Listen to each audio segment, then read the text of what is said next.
When the probate judge asked if anyone had objections to the will being entered into record, I stood up, pulled out my phone, and said 4 words that made my brother's face go white. My father did. Welcome to Cheating Story Exposed. Real stories, real justice, no sugarcoating. You know what?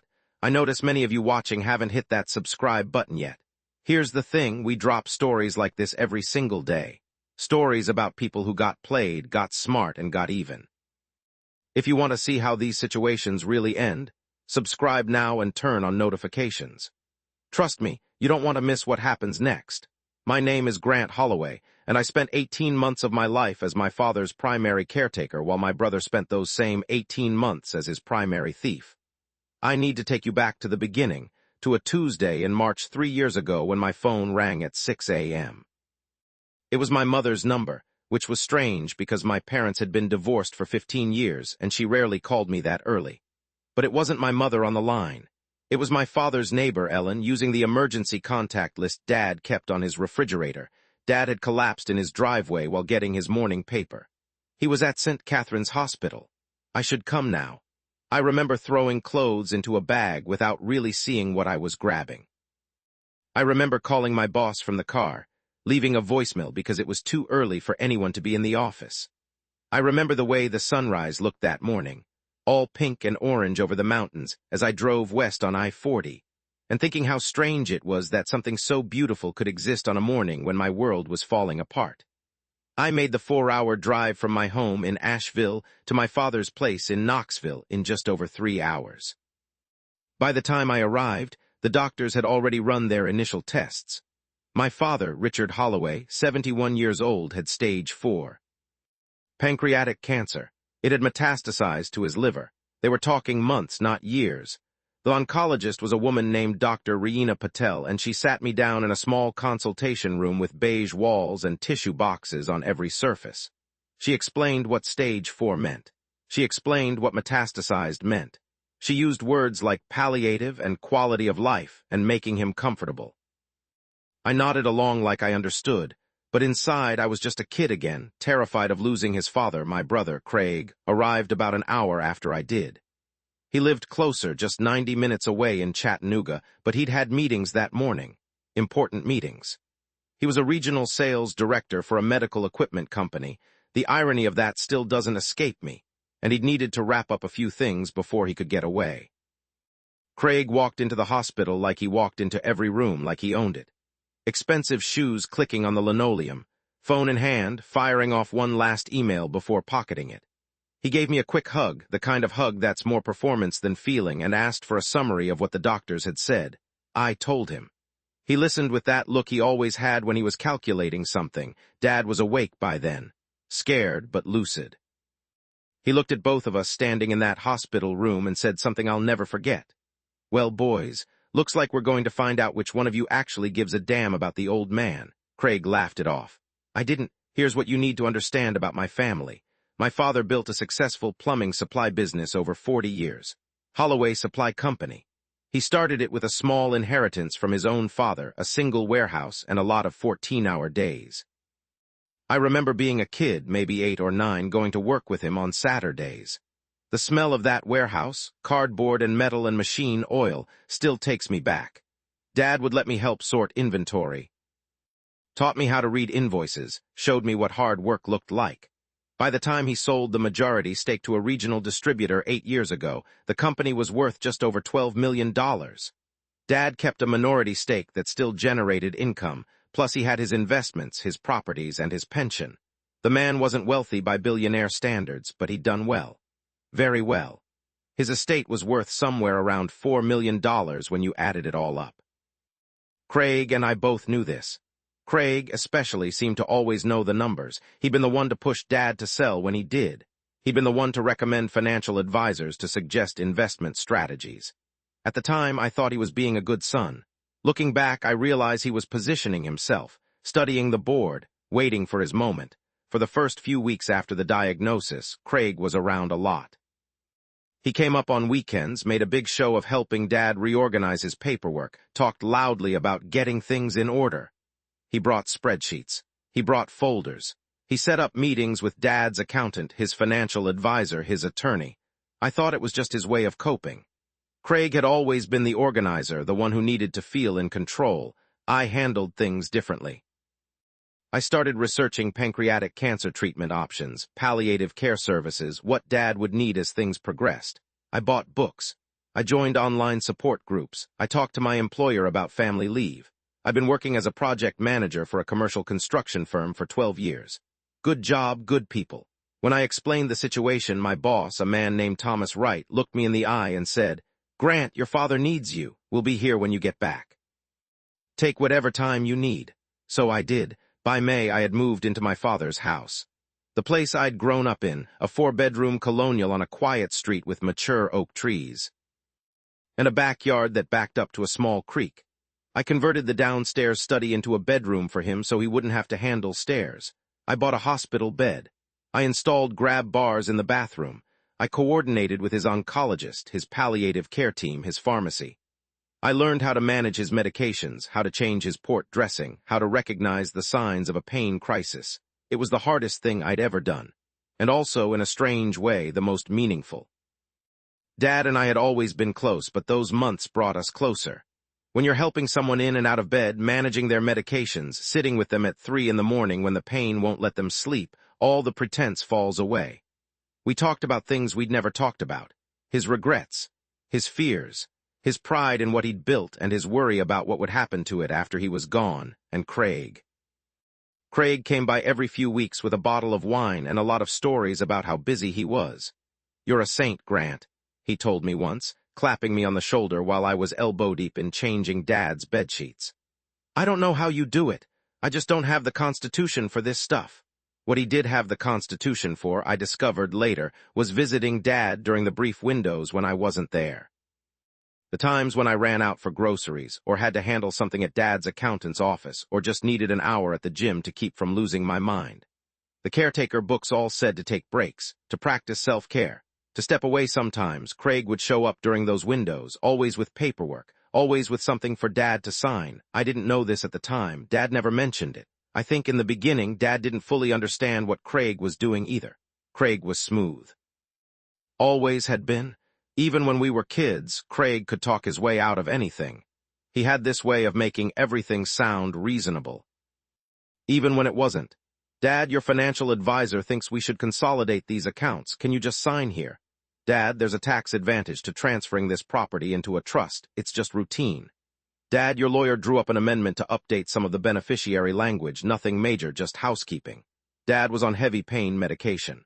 Oxycodone every 4 hours, fentanyl patches for breakthrough pain, anti-nausea meds that made him drowsy. He was scared. He was dying. And Craig was his son, someone he trusted. The first sign that something was wrong came in September, about 6 months into Dad's illness. He was having a good day. Some days were better than others, and we were sitting on the back porch watching the birds at his feeders. He'd become obsessed with the birds. I'd bought him a field guide and a good pair of binoculars, and he could identify every species that visited. Cardinals, tufted titmice, chickadees, goldfinches in their summer yellow. "Grant," he said, not looking at me, "your brother's been coming by. I know, Dad, when he can get away from work." "No," he shook his head slowly. "He's been coming when you're not here with papers." My stomach dropped. A cold feeling spread through my chest. "What kind of papers?" Dad was quiet for a long moment. A cardinal landed on the feeder closest to us, its red feathers bright against the green of the trees. Dad watched it without really seeing it. "I'm not sure anymore. He talks so fast and the pills make everything fuzzy. I thought it was just financial things, updating things, but he came last week with a new will." I went very still. "A new will?" He said the old one was outdated, that it didn't reflect current tax law, that you and he had talked about it and you both agreed. "Dad," I kept my voice calm with effort, "I never talked to Craig about your will, not once." The look on my father's face in that moment, confusion, fear, the dawning realization that his own son had been manipulating him. It's something I still see when I close my eyes. His hands started to tremble, not from the illness, from understanding. "Grant, I signed things, multiple things, I don't remember exactly what." I reached over and took his hand. It felt fragile, the bones too close to the surface. "It's okay, Dad, we'll figure it out." But even as I said it, I knew that figuring it out was going to be a nightmare. I spent the next week doing damage control. I contacted Dad's attorney, Harold Pemberton, who had handled his legal affairs for 20 years. Harold was a semi-retired lawyer who worked out of a small office downtown. a man who wore bow ties and called everyone son, regardless of their age. He'd known my father since they were both young men. Harold was not happy to hear from me. It turned out he'd been trying to reach my father for months, concerned about documents that were being filed that didn't match previous discussions. Craig had been intercepting the calls and emails, assuring Harold that Dad's wishes had changed and that he was handling everything. "Grant," Harold said, leaning forward in his office chair, "I've been practicing law for 43 years. I've seen a lot of things. What your brother has been doing. It's textbook elder financial abuse. But I need to be honest with you. He's been careful, very careful." What Craig had done, I discovered, was methodical and devastating. First, he'd had Dad sign a new power of attorney naming Craig as the sole agent, removing me entirely. This gave Craig control over Dad's financial accounts, the ability to move money, sell assets, change beneficiaries, all without Dad's direct involvement. Second, he'd convinced Dad to transfer the deed to his house. The house I was living in, caring for Dad in, worth about $800,000, into a trust where Craig was the sole trustee. This meant the house would pass directly to Craig outside of probate, regardless of what anyone said. Third, he'd changed the beneficiary designations on Dad's investment accounts, his retirement accounts, and his remaining stake in Holloway Supply Company. All now pointed to Craig, and fourth, the final piece, he'd had Dad sign a new will. This will left virtually everything to Craig, with a small bequest of $50,000 to me, described in the document as in recognition of Grant's care during my final illness. $50,000. For 18 months of my life. For my career. For my relationship, my girlfriend had left me 4 months in, unable to handle the stress. For the thousands of hours of medication management and wound care and sleepless nights, while Craig walked away with everything else. Harold Pemberton was horrified, but he was also honest with me. "Grant, I want to help you. Your father is like a brother to me, but these documents appear to be legally signed. Your father was still legally competent when most of them were executed. At least, that's what a court would presume. We can challenge them, but it's going to be difficult. It will be your word against your brother's, and Craig can argue that your father simply changed his mind." I sat in Harold's office and felt the walls closing in. I had given up everything, and Craig was going to take everything. He'd stolen from a dying man, our own father. And the law, as it stood, was going to let him get away with it. "What about undue influence?" I asked. "He was pressuring Dad, manipulating him?" "Undue influence is one of the hardest things to prove in probate law," Harold said. "You'd need to show that Craig used his position of trust to overcome your father's free will. But Craig wasn't your father's caretaker. You were. Craig will argue he was just helping Dad with paperwork, that Dad made these decisions freely. But he didn't. Dad was on so much medication he could barely—" "I know," Harold's voice was gentle. "I know, son, but knowing something and proving it in court are two very different things." I drove home that day feeling like I was drowning. The unfairness of it was suffocating. I was doing the right thing, the hard thing, the thing that required sacrifice. And Craig was circling like a vulture, stealing pieces of our father's legacy while I was too busy keeping our father alive to notice. But here's the thing about being a caretaker. You spend a lot of time in quiet rooms, a lot of time watching, a lot of time waiting. You notice things, and my father, even through the fog of his medication, had started noticing things too. It started small. Dad began asking me to be present for any meetings, any paperwork, anything official. If Craig called and wanted to come by with documents, Dad would say, "Wait until Grant is here." He stopped signing things without me in the room. He'd become suspicious of everyone, which broke my heart, but I understood. Craig had shattered something fundamental. Then one evening in November, about 8 months in, Dad asked me to help him with his phone. He was having a clear night. Sometimes the medication fog would lift for a few hours, and my real father would be there, sharp, present himself. Those nights were gifts. We'd play chess or watch old movies or just talk. "I want to record something," he said. "Just in case." I set up the voice memo app, showed him how to use it. "What are you recording, Dad?" He looked at me with those tired eyes that had seen so much in 71 years. "Everything I remember, everything Craig said to me, what I was feeling when I signed those papers, what I actually wanted." "Dad," I didn't know what to say. "I've been thinking about it, son, about what Craig did, about how I let him do it. I was scared and confused and weak, and he used that, my own son." His voice cracked. "But I'm not confused now, and I want there to be a record. I want people to know what really happened over the next several weeks." During his lucid periods, Dad recorded hours of material. He talked about his original will, which had divided everything equally between Craig and me. He talked about the conversations Craig had with him when I wasn't there, the pressure, the manipulation, the lies about me agreeing to the changes. He talked about how the medication made him confused, how Craig would show up with papers during his worst moments, how he'd felt bullied and trapped. He recorded his wishes. Not just about money, but about everything. What he wanted for his funeral, what he hoped for my future, his regrets about not seeing through Craig sooner. I should have known, he said in one recording. Craig's always been about the numbers. Even when he was a kid, counting his Halloween candy, making sure he had more than you, I thought he'd grow out of it. I thought success would satisfy him. But some hungers just get bigger, don't they? And then 3 weeks before he died, Dad recorded something different. Craig had come by during one of my grocery runs. He didn't know about the recordings. He didn't know Dad had started to understand exactly what his younger son had been doing. So when Craig sat down next to Dad's hospital bed with another document to sign, he didn't hold back. I found out later that Dad had texted me that morning. A simple message that said, "Craig here. Phone recording." I didn't see it until I got home, but Dad had done exactly what we discussed. He'd started the voice memo before Craig arrived and left his phone on the nightstand, face down, recording for 43 minutes. I listened to that recording for the first time in my car, parked in Dad's driveway. The sun was setting, painting the sky in shades of purple and gold, and I sat there with my phone pressed to my ear and listened to my brother show his true face.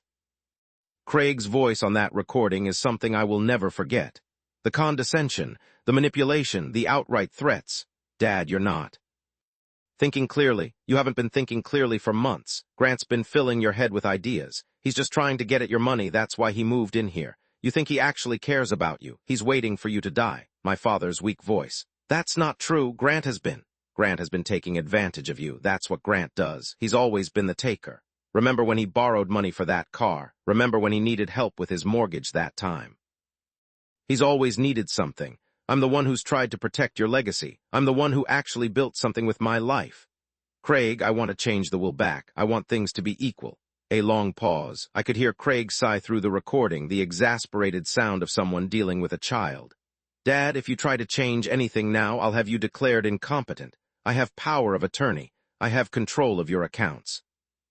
I have doctors who will testify that your judgment has been compromised by the medication.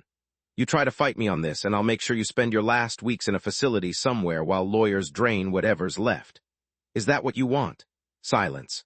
My father, 71 years old, dying of cancer, being threatened by his own son. Then Craig again, lighter now, back to the friendly tone.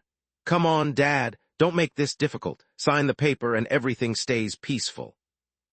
Grant gets his $50,000. That's plenty for someone like him. You get to stay in your home with him playing nurse and everyone's happy. This is for the best, you know it is. More silence. Then my father's voice, barely above a whisper, I'll sign it, just please leave. That's what I thought. See, Dad, this is easier when you cooperate. The sound of rustling paper, a pen clicking, and then footsteps and a door closing. After Craig left, the recording continued for another few minutes. Just my father alone breathing, and then his voice, clearer than before, speaking directly to the phone. Grant, if you're listening to this, I'm sorry. I'm sorry I wasn't strong enough to stop him. I'm sorry I let this happen. But I want you to know the truth. Everything in that new will, everything Craig made me sign, that's not what I wanted. I wanted you and your brother to share equally. I wanted you to know that your care for me, your sacrifice, it meant everything. You're a good man, son. Better than I deserved. A long pause. Then use this recording. Make it right. I sat in that car for an hour. My hands were shaking, not from fear, from something colder, determination. Dad died on December 14th, a Tuesday. He went peacefully in his sleep in his own home, in the bed I'd set up for him in the study. I was holding his hand when it happened.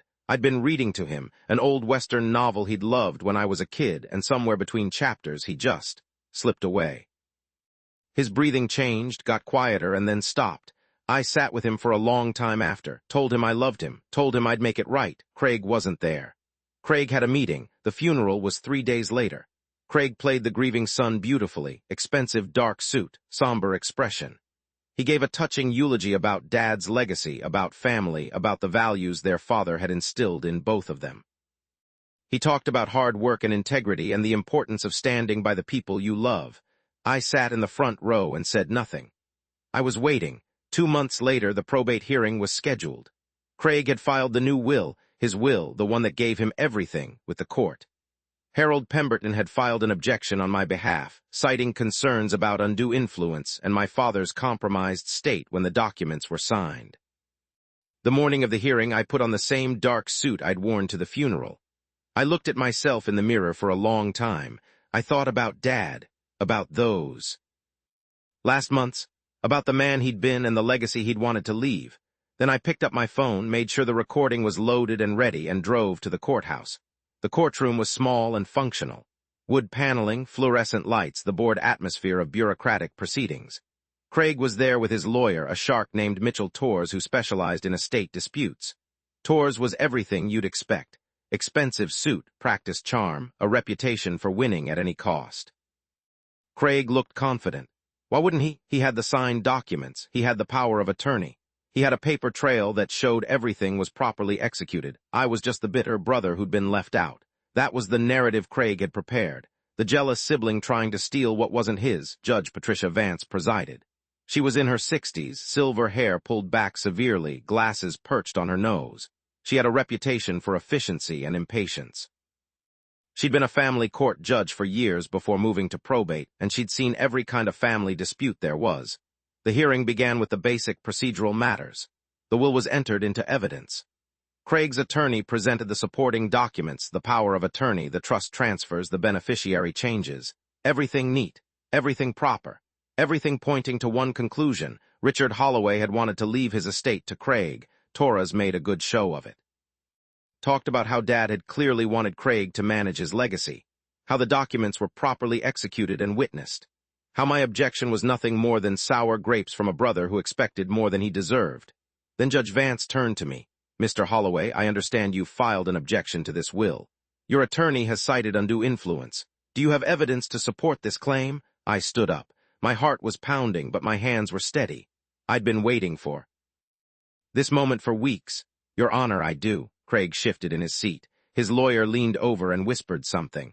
I saw Craig shake his head slightly, his expression still confident.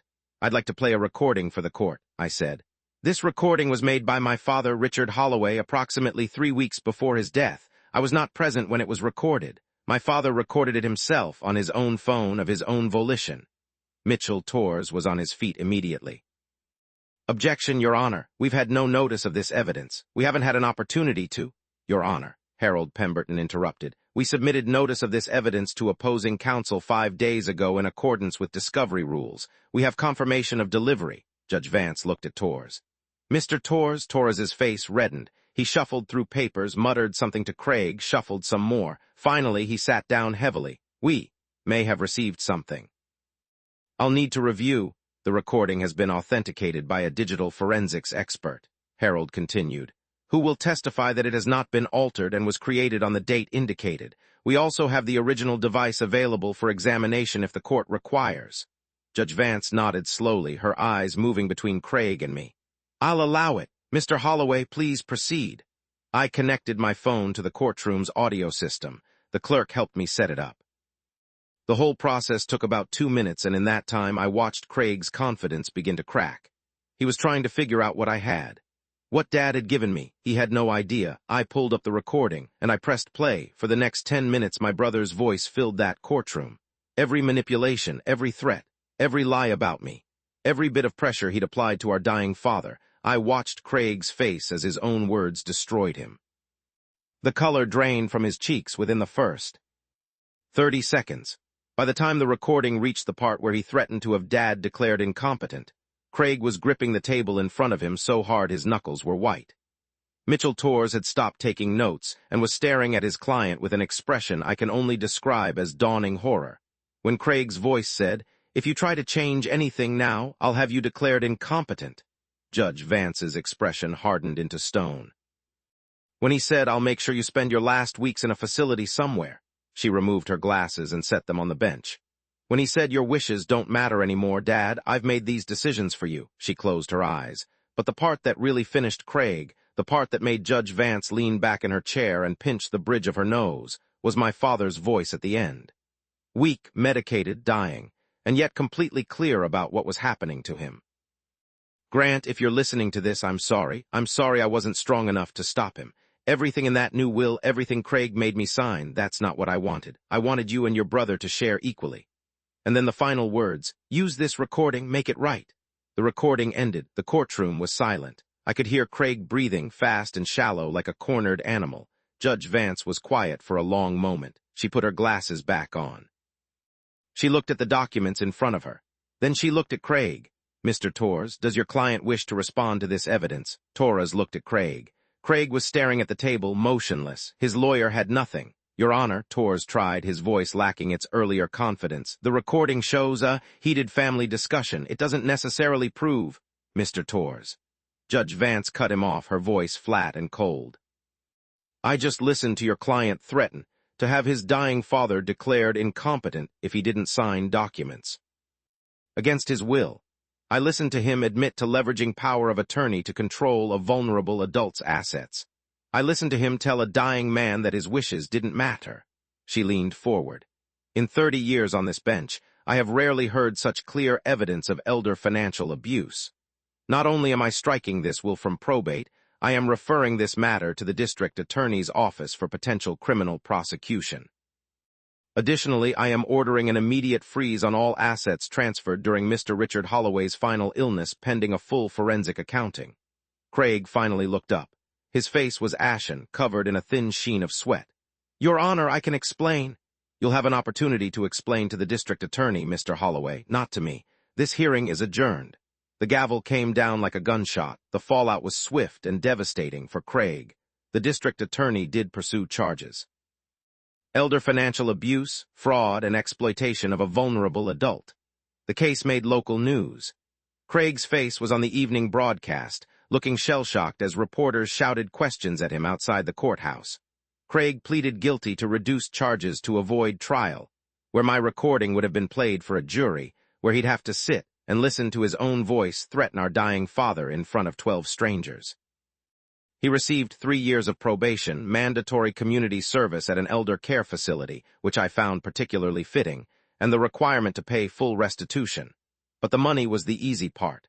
What Craig really lost was everything else. His wife, Miranda, left him when the details came out, took their 2 kids and moved back to her parents' place in Virginia. Said she couldn't trust someone who could do that to his own father. Their divorce was finalized 8 months later. His employer, the medical equipment company, terminated him when the criminal charges were filed. Turned out they had zero tolerance for employees convicted of defrauding the elderly. They also didn't appreciate the irony of a sales director for medical equipment exploiting sick people. The termination was immediate. No severance, no reference. His friends disappeared. His standing in the community evaporated. The man who had everything found himself with nothing, not because I took it from him, but because he had taken it from himself the moment he decided to prey on our dying father. The estate was eventually distributed according to Dad's original will, the one that split everything equally. I didn't want Craig's share. I didn't want revenge, not really. I just wanted what Dad had always intended. What I got was something more. Peace. Dad's final weeks, for all the pain and difficulty, had given us something Craig had tried to steal. Time together. Real time. Honest time. Dad told me stories about his life I'd never heard before, about meeting my mother. About the early days of his business when he didn't know if he'd make payroll. About his own father, my grandfather, a stern man who'd never said, I love you, but showed it in other ways. Dad apologized for mistakes he'd made as a father. Apologized for working too much when we were young. Apologized for the divorce, for the ways it had hurt us. He told me he was proud of me. Not for being successful, not for achieving things, but for being present when it mattered. Grant, he said once near the end, his voice barely a whisper. Craig's always been about the money, the things, but you showed up. That's worth more than any inheritance. He was right. It was worth more, but that didn't mean I was going to let Craig steal it anyway. I sold Dad's house eventually. I couldn't live there, too many memories, too much grief, but I kept the bird feeders, installed them at my own place back in Asheville. Every morning, I drink my coffee on the back porch and watch the cardinals and finches, and I think about Dad.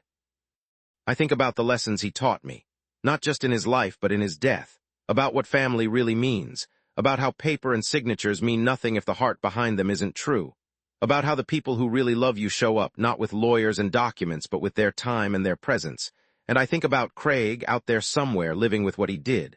That's his punishment, really. Not the probation, not the money he lost, not the professional disgrace. It's knowing. It's waking up every day with the memory of who he became in that room with our dying father. That recording didn't just expose him to the court. It exposed him to himself. The last time I saw him was at the sentencing hearing. He tried to approach me afterward, started to say something about how things had gotten out of hand, how he never meant for it to go so far, how he was sorry. I held up my hand to stop him. "You told Dad his wishes didn't matter," I said. "Well, here's what matters to me. I never want to see you again, that's my wish. And unlike Dad, I can enforce it." I walked away. I haven't looked back. Some people ask me if I feel guilty about what happened to Craig. If the recording was a betrayal of family loyalty, of the idea that what happens in a family should stay in a family, here's what I tell them. Craig betrayed our family the moment he walked into that room with paperwork and a dying man. He betrayed our father's trust, our father's wishes, and our father's final months of life. He turned something sacred, a son caring for his father, into an opportunity for profit. The recording wasn't a betrayal, it was justice. It was my father's voice reaching beyond the grave to say, "This is not what I wanted. This is not who my family is supposed to be. Fix it, so I fixed it. And if there's a lesson in any of this, it's a simple one. The truth has a way of coming out. It might take time. It might take patience. It might take sitting in quiet rooms with a dying parent, waiting and watching and recording when the moment comes. But it comes. It always comes. My father knew that. That's why he pressed record. That's why in the end he won. And so did I. If you're still here, thank you for listening to this story. These situations, family betrayal, inheritance fights, the ugly things people do when money is involved, they're more common than anyone wants to admit. If you've been through something similar, if you're going through it now, know that documentation matters. Evidence matters. Protecting yourself isn't disloyal, it's necessary. Subscribe to this channel if you want more stories like this. Real accounts of betrayal, strategy, and justice. We post daily. Hit that notification bell so you never miss an upload, and remember, in a world full of people who will smile to your face while stealing your future, the best protection is simple. Keep records. Stay patient. And never let anyone convince you that your worth is measured by what you inherit. It's measured by who you become. Take care of yourselves. I'll see you in the next one.